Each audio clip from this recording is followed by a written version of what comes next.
Well, my next guest is a fashion designer and entrepreneur who's taking her medium-sized brand to the very next level with international expansion.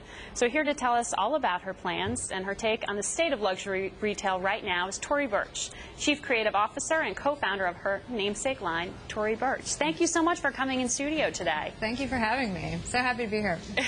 There's a lot of apprehension in the retail world right now, but luxury is seen as perhaps maybe the first place where we'll start to see a sign of life again. Are you seeing that right now? We are. I mean, our numbers for December were much better than we thought, and we're definitely seeing an upswing right now.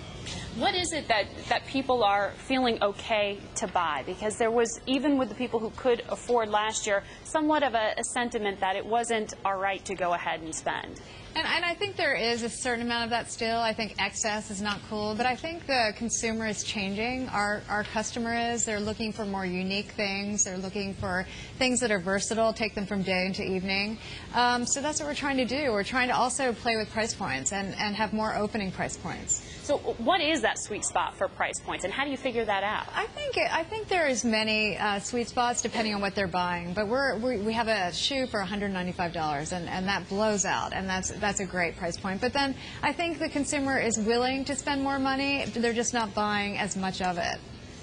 So does that mean for you, when you look at brand management and when you look at trying to maybe play to those okay price points, that you expand more into accessories, or are they more staples? I mean, do you change the fashion to go and reflect that sort of sense of cautiousness? Well, no. I mean, I think we need to have that level of fashion, and I think that's not changing. But accessories are key for us, and we're noticing that in our sales. Our handbags are selling incredibly well, our footwear. We launched eyewear recently, and now we're launching costume jewelry. And where are you launching? Because I know we were just mentioning in the introduction there that you've decided to expand internationally. Where are you betting that those accessories are going to sell? So across the board they're selling right now, but I recently just got back from Japan and opened a store in Tokyo. We're opening in Korea. In the Philippines we opened. We'll be opening in London and Rome. And then many stores here. And in the next year we'll be opening about 15 stores. 15 stores in the United States? In the United States and abroad. Now, it's interesting you started with Japan, because we heard recently Versace had some difficulty in that market, chose to shut down a number of stores. Some very high brands are finding that there's just not the appetite after 10 years or more of economic pressure in Japan.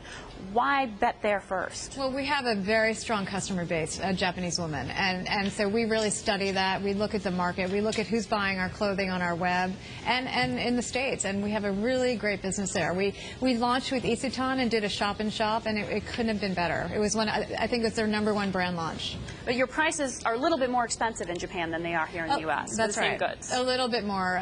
We're definitely going to work on that. We're working on a different fit for the Japanese woman.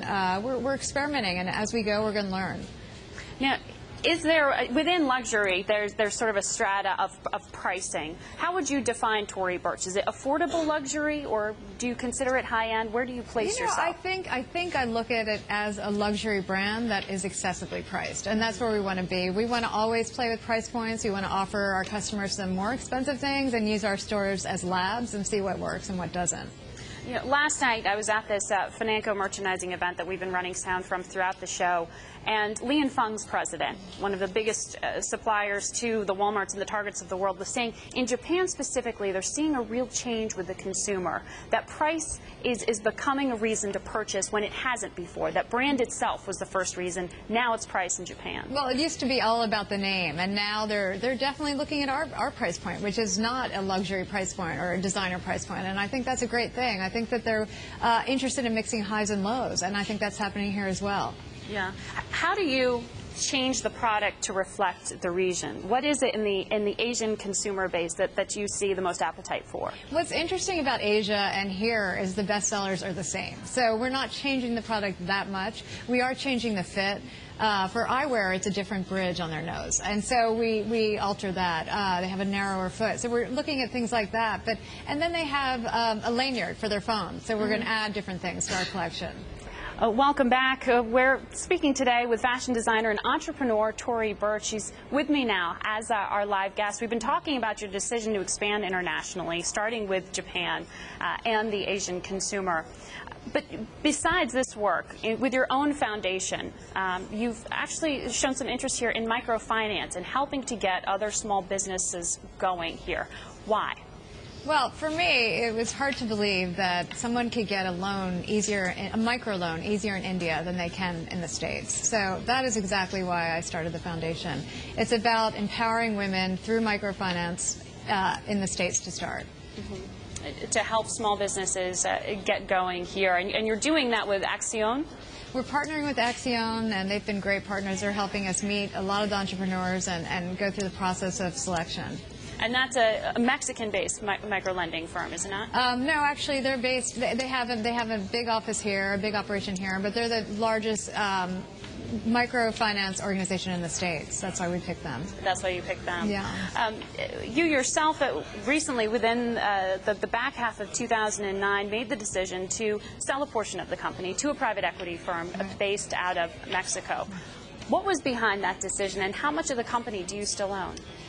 We don't go into numbers, but it's a minority share, and we were looking for a partner that could help us grow to the next level in expansion in South America and Europe. And it was just sort of, we met the right partners, and I couldn't be happier with them. They're a family-based company. They're 3 women. They're entrepreneurs, and they see we have a completely aligned vision of where we want to take the company. Mm-hmm. You can't go into the specifics you just said, but in terms of brand management yourself, how are you making those decisions on just what you're comfortable allowing somebody else to own, and how you're directing that management of the day-to-day business? Well, as I said, it's a minority share. They live in Mexico. They're not terribly involved, but we go to them for advice when we need it, and they're great board members, and this is their first investment in our space, so I think it's an exciting thing for them.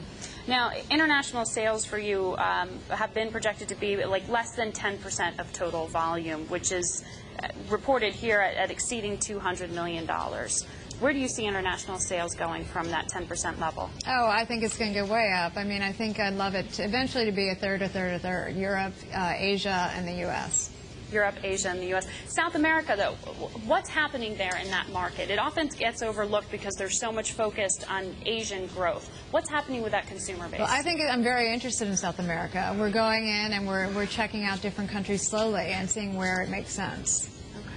All right. Thank you so much. Tory Burch, designer, brand manager, some advice there, and philanthropist, joining us here on In Business.